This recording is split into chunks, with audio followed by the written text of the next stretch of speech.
Round 13 of the exciting Formula E series takes us to Tokyo, where Casper Leboeuf is on pole from Nicholas Palomino and Revo. Fourth place is David 12, followed by UK Ball and Daf Sanchez. Remy Leboeuf 7th for the Season 25 champion. Then it's the Red Devil, Salos Kynes and Oinkro Ezra at the top 10. Babinus Jr. starts 11th from Linus Eriksson, and your boy Marcus Nelson starts 14th from Awful Catfish and Verse Theo. Charles Hernandez, he'll start 17th from Ewa Puff and Daniel Baltasarov. Then it's to the back three of Ocampo, Sigmund and Inocu. Welcome to the final stretch of Season 27. Can Casper Leboeuf chase after Revo? Here come the lights here in Tokyo as we are underway for round number 13, and it's a great start off the line from the now two-time Champ Car World Series champion Nicholas Palomino as they dive down into turn number 1. Casper Leboeuf holding on to the race lead. The Italian of Revo in that number 7 car trying to draw level with Nicholas Palomino as they rise through the S's. He's in front, but he has to dip some wheels off the track. He's got 12 right behind him. We got on board with a man who's likely to become Rookie of the Season. Look at David 12 dropping down to 5th almost as he's fighting with Daf Sanchez. The Red Devil getting a track limits warning, but out in front, the two title contenders lead this race. Leboeuf in front of Revo as his dad getting a 5-second time penalty. Yellows down in that second sector. That is Sebastian Ocampo, who has hit the wall and hit it quite hard. He's got front wing damage and it's now dropped to the very back of the pack. On board with Remy Leboeuf, who had a very good result last time out, bumped him up to 3rd in the standings. But out in front, it's Remy's own son, Casper Leboeuf, who's expected to swap seats with his dad for next season. Of course, next season, there's going to be a lot of changes. It's official. We will get a Monoposto 2026 update quite soon as they come across the line to start lap 2 of 13, and we do know this for sure.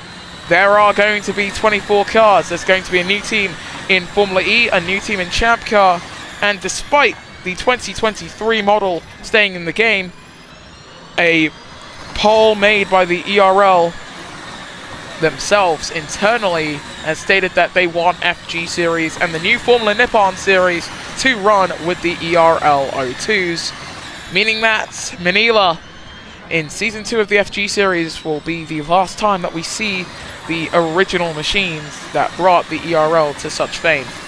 Coming through turn 6 with Nicholas Palomino, having to defend from David 12, who isn't putting up too much of a fight. That's mainly down to the medium tyres he's on. Ewa Puff further back, getting a 5-second time penalty for causing a collision.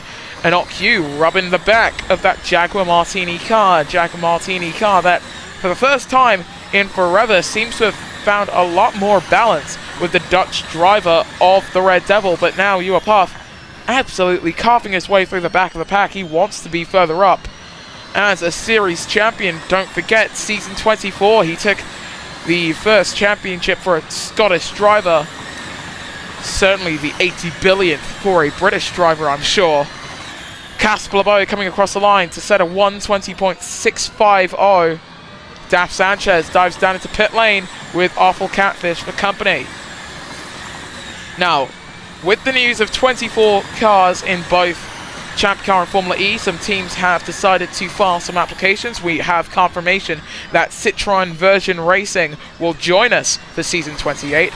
We are unsure of who will be joining us in the Champ Car World Series. There have been rumors swirling around Jaguar as well. There's a possibility that they will become Porsche next season, although it is quite unlikely because Jaguar do seem to be quite comfortable in their position. Not happy with it, of course, but if what we've seen from the ERL 03 testing is true, they've got pace underneath them.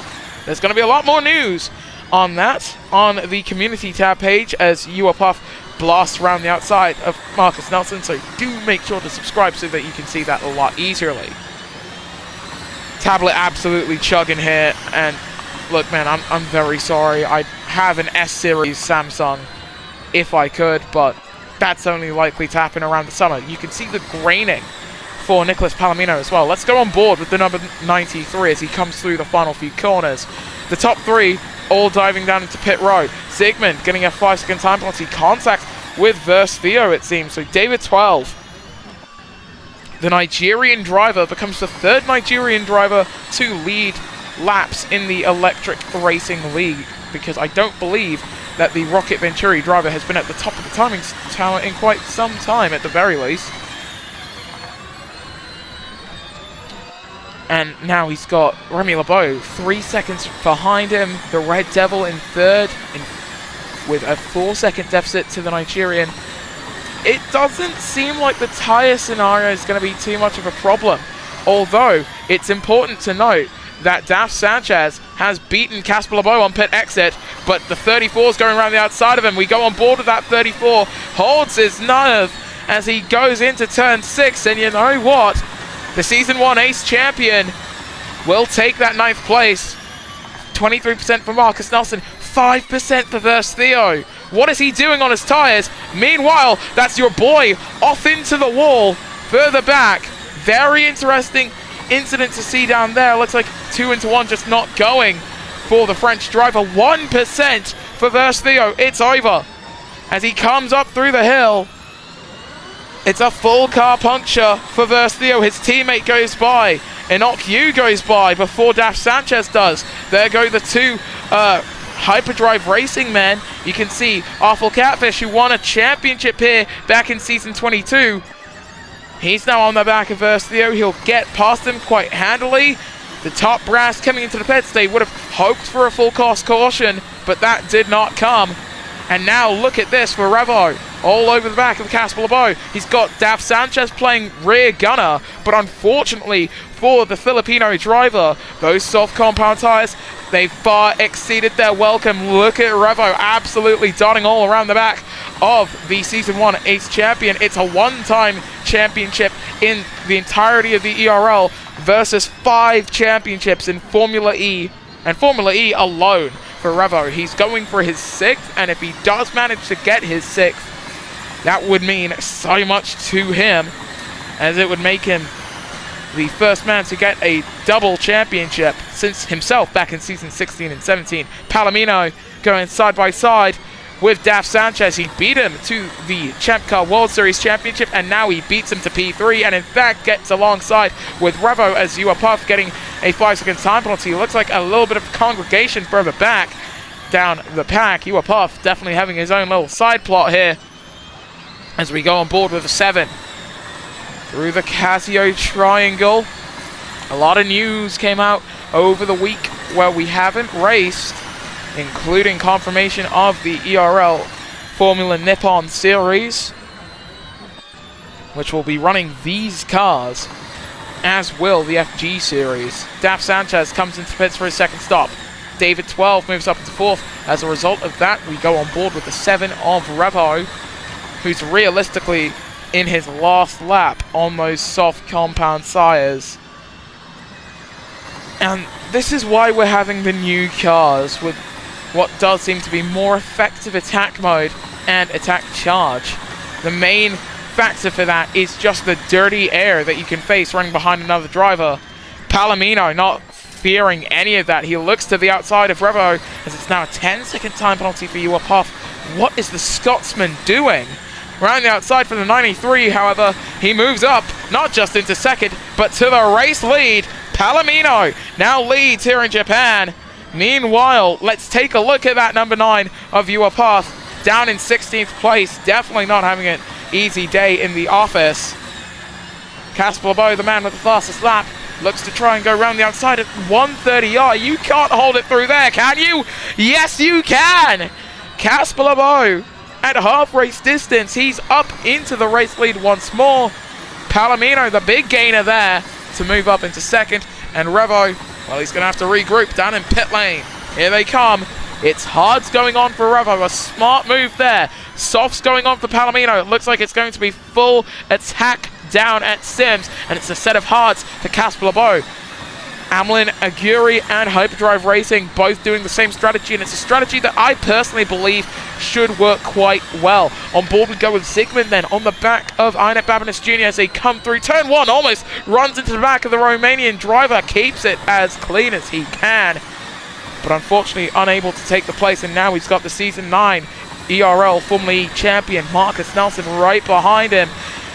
But that's not a worry either. There goes Hernandez up into 10th place. That number 13, Jim Bean and Ready Autosport car has just not looked too quick all season long. He sits at the very bottom of the standings. Meanwhile, his teammate, if we had a chase for the cup, he would certainly make it in.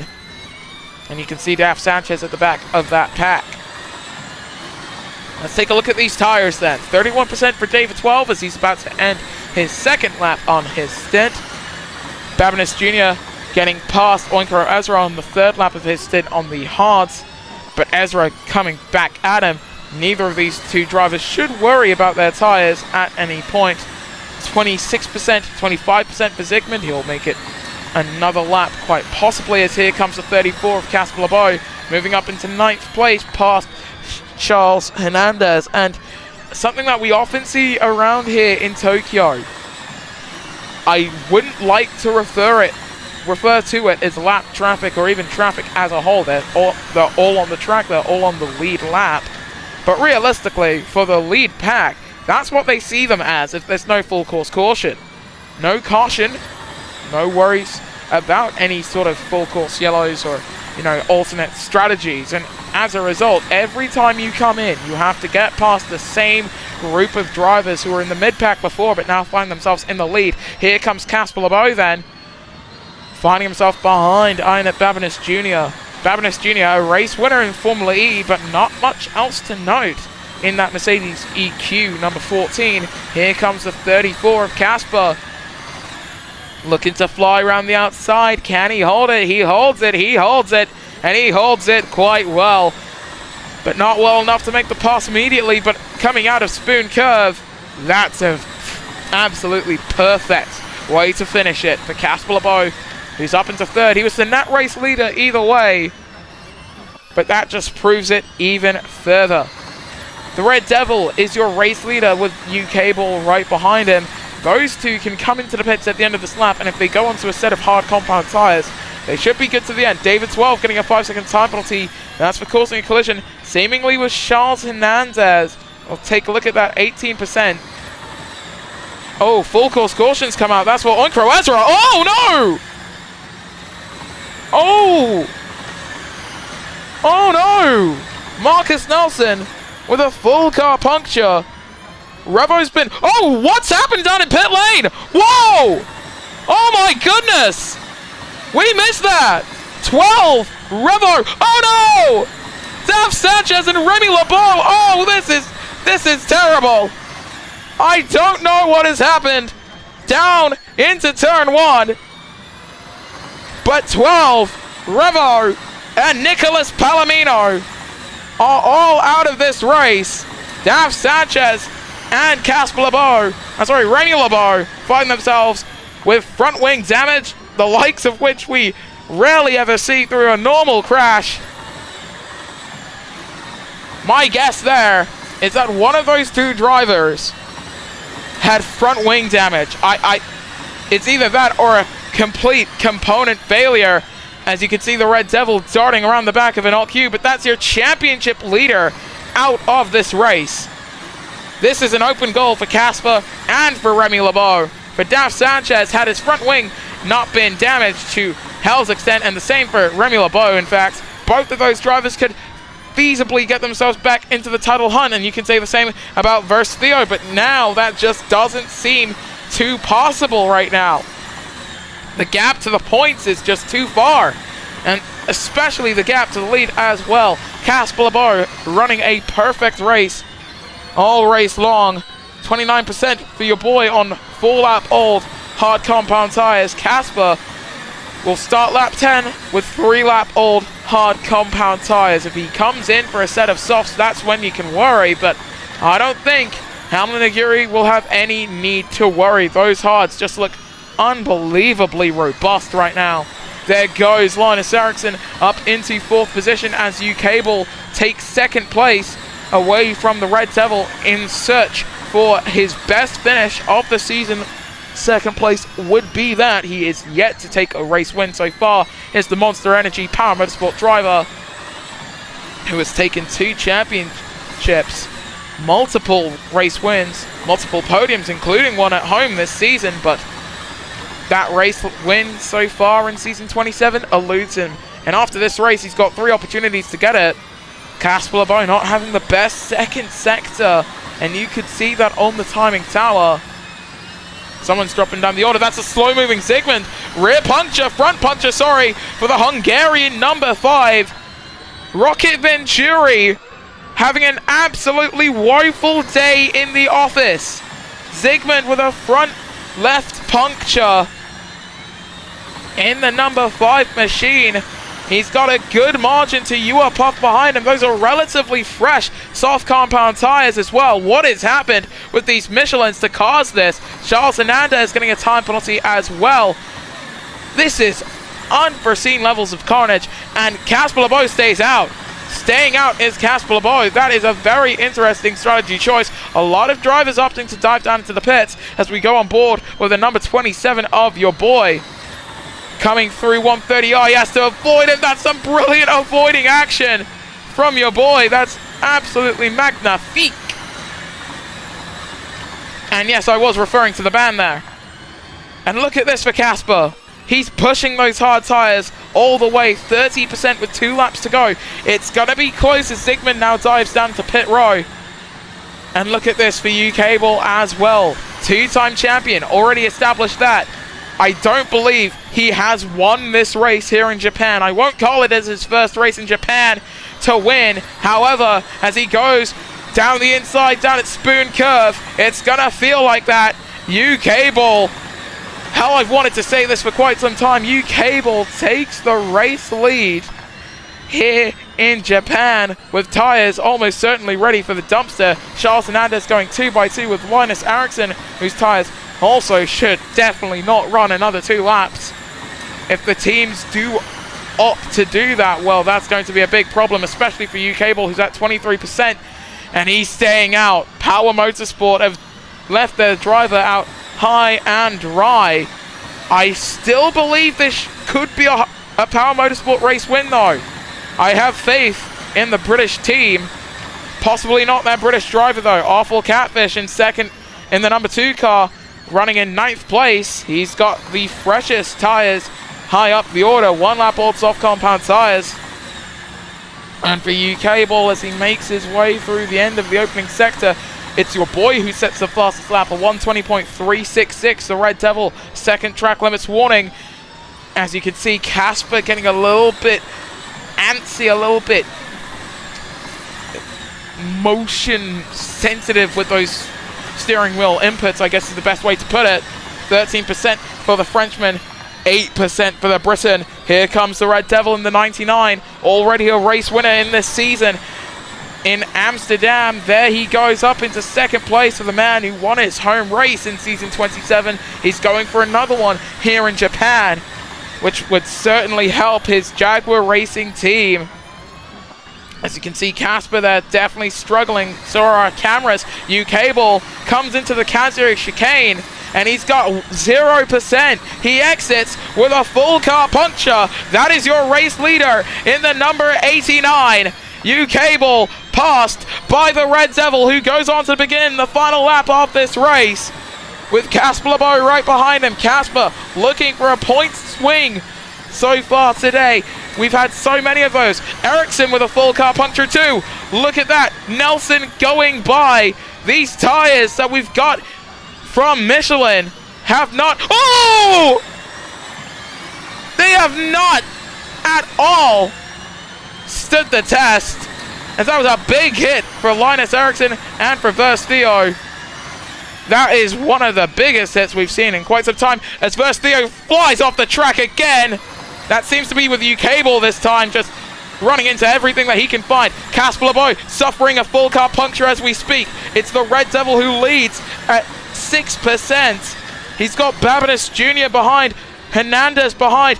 I don't have any idea who could win this. Sanchez has had an off into the wall for Daf Sanchez as he hits U-Cable. Remy LeBeau swerves out of the British driver's way. 2% for the Red Devil. He's got Babinets Jr. behind. Bogdasarov is a full car puncture. And out of the race, it's Casper Leboeuf who's involved. The two Frenchmen have hit the wall. And as it's a full car puncture coming through the Casio Triangle, I think this race is going to go to the Dutchman. Just taking a look at the tires, it's 0% for Hernandez, 0% for the Red Devil, and 0% for Babinets Jr. The top 5, all with 0%. Had it gone green, it would have been fine, but it's the Red Devil who wins in round number 13. My, oh my. That is absolutely unbelievable as Zygmunt's heading off. Oh, big one. Casper Leboeuf being caught by his teammate and by your boy. Oh, punted off the track for the 34. And any points advantage has well and truly been lost for Casper Leboeuf. This is unbelievable. I mean, we had that confusing wreck earlier on with 12, Revo and Palomino, but now all of the tires blowing up with the ERL 03s. We're definitely going to have to look into the tires and a way to maintain the parity that we often see without this happening at the end. After a puncture-ridden final stint of this race, here is your podium. The Red Devil taking his second race win of the season, followed by Ionet Babinets Jr., who gets a very welcome return to the podium, and Sebastian Ocampo, absolutely the shock podium sitter in that next TV TCR car. But it is a welcome return for the two-time Formula E champion. As for the rest of your finishers, Awful Catfish, fourth from Charles Hernandez and Marcus Nelson. Then it's an OQ, Carlos Sainz, Remy Leboeuf, and you are Puff. Remy Leboeuf, the only driver in the top 3 coming into this race who managed to score points outside of the top 10. You've got your boy from the 2 Amelin Acuries, that's Verstio and Leboeuf. Then it's Sanchez, Zygmunt, Ukable, and Ericsson, with the non-finishers being Bogdasarov, 12, Revo, Palomino, and Ezra.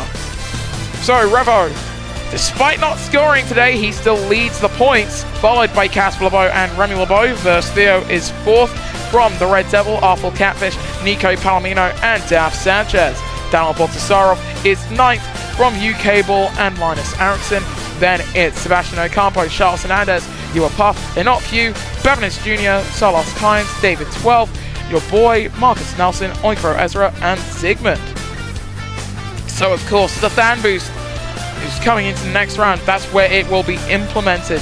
Our first race in Sweden, the Malmö E3. In terms of the constructors' standings, well, 3 points still separates Nord Hyperdrive and Amelin Acurie. That is going to certainly have a fiery flare-up soon. Red Bull Sims Racing there, 3rd from Power Motorsport and Jaguar Martini.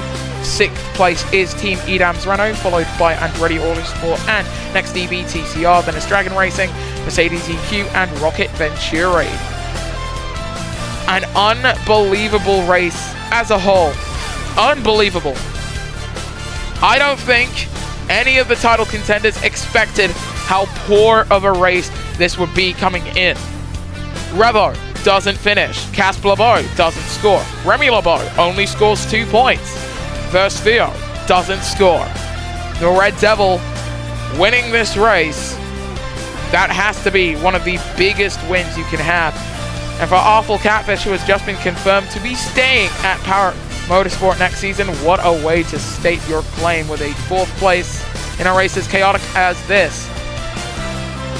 But of course, the fan boost, a very important part of the end of the season. The final 3 rounds are going to have the fan boost winners, have the fan boost and the power boosts that come with that. And your fan boost winners are Revo, Remy Leboeuf, and Nico Palomino. So the man who leads the points, and then the 2 Red Bull Sims drivers.